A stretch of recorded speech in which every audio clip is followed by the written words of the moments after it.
Cautela. I'm a skateboarder. I'm from Las Vegas.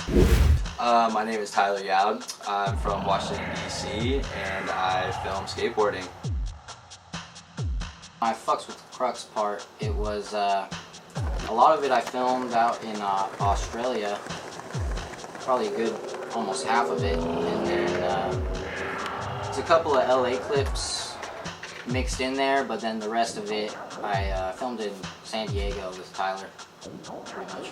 Yeah, and Sky Ramirez. We kind of have like a good synergy going where, like, you know, he's obviously living on my couch, so like definitely makes things easy. Yeah, so we, you know, we'll just kind of wake up, do our own thing for a little while, and then, you know, time comes around, we just kind of get out, go with the flow. So it works out really good. It was the first one that we worked on together that was finished. It was interesting because it was also my first time doing something like commercially as well. You know, going to be put out to the public, not just under my name or his. And you know, there are definitely some like things that are kind of different going from like, you know, working on your own montages or filming your own full length versus doing what like a company wants per se. But no, it was pretty seamless. Like the people at Krux were like super easy to work with, and you know, like they just made it easy. NHS is just really an easy company to work with. It was December 4th, and I only remember that because it was the day before my dad's birthday. And it was kind of later in the evening. I think Josh had gotten off work around like 3-ish, and we knew we only had like 2.5 hours max to go out and get it was a super clip. last minute. There was no plan. It was just kind of ended up there. It was totally just a thing that happened. And you know, Enzo skated the other spots that are there. I forget what video I was watching, but I think I saw Frankie Villani skating that spot in a line, and I was like, oh shit, like let's go there. You know, like that looks prime. And we get there, and I'm trying to think how this happened. We were kind of at the outside of the school. There's a, what is that, like a 7-stair wall rail? Yeah, I think it's a 10-stair wall rail. 10-stair wall rail. It's like backside for goofy footed. And we were kind of just looking at it, and the security guards came up, and they were just like, hey, like we're working here, like you can't be here.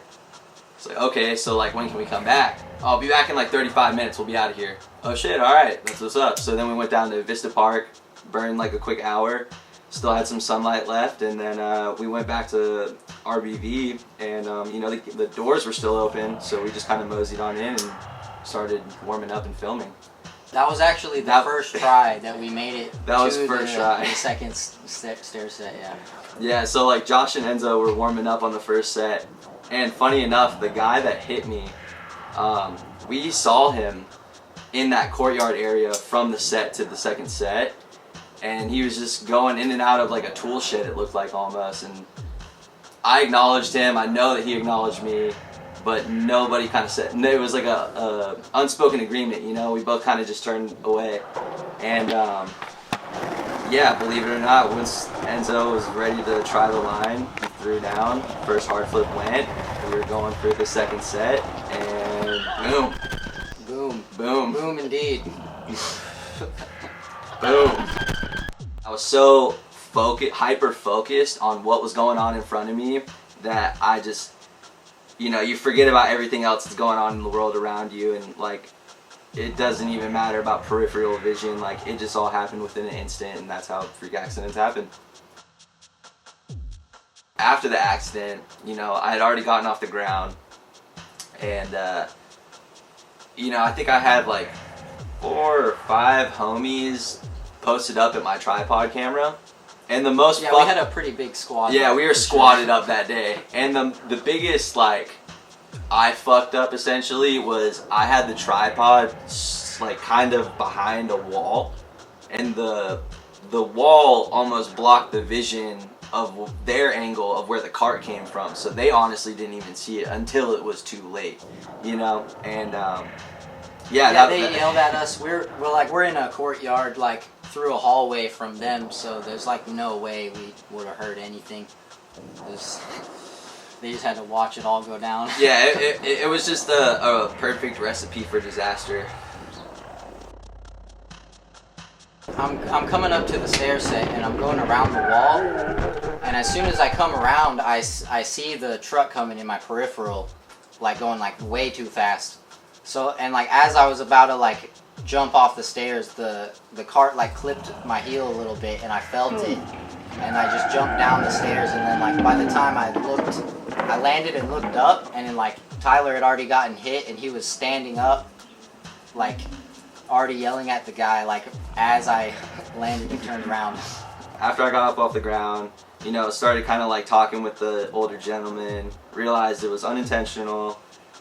What I believe would be either the superintendent and principal, or the principal and the vice principal came out and kind of were, they knew something went on, but they had no idea what had happened.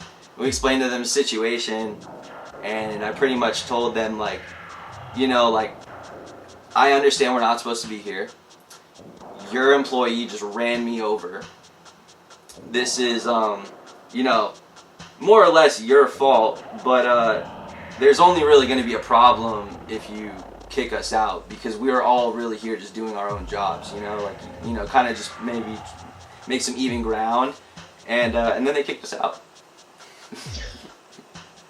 Surprisingly, they kicked us out. Yeah, surprisingly, they kicked us out after that, you know, like, what the hell. And definitely, like, I want to state all of this as being, like, self-diagnosis. Like, I did not go to a doctor or a hospital, which I probably should have. But, yeah, I flipped, because I honestly tried to jump over the hood last second, which was really stupid, because I would have just kicked him in the face. My man's ears were bleeding. And yeah, so I was groggy. I used to be an athlete, so I know what it's like to be concussed. I definitely had somewhat of a mild concussion. On top of that, I was knowing that I was going to be super sore from getting hit by a fucking oversized golf cart, I guess would be the right way to put that. And yeah, besides that, the only thing that was kind of gnarly was later that night, we got home, everyone showered, and I was cleaning out my ears, and I took out the Q-tip and I saw like a little bit of blood come from my ear, and I fainted and just passed out in the middle of the living room right on the floor. And again, just like how when I got hit by the cart, everyone like surrounded me, and I got up and, you know, played it off like it didn't even happen, was like, whoa, what's going on here? What's up, guys? And they're like, you just passed out on the floor. Like, you know, it's one of those things where, like, you know, especially with being like a young adult, you kind of like, you have to understand, like, you put yourself in the situation. If something happens, you got to sleep within the bed that you made for yourself, and you just got to keep going. That's really it.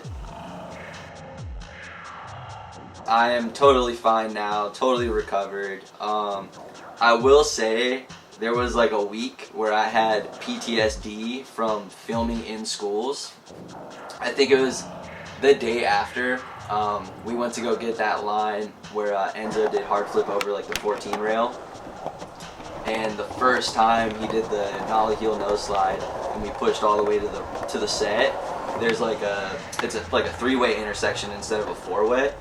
And I just stopped, you know, it was like, I'm not trying to get hit again. And then was like, you know, peeped around the corner, was like, oh wow, like I'm an actual idiot, I have nothing to fear. That was a 1 in a million chance. It'll never happen. Hopefully never happens again.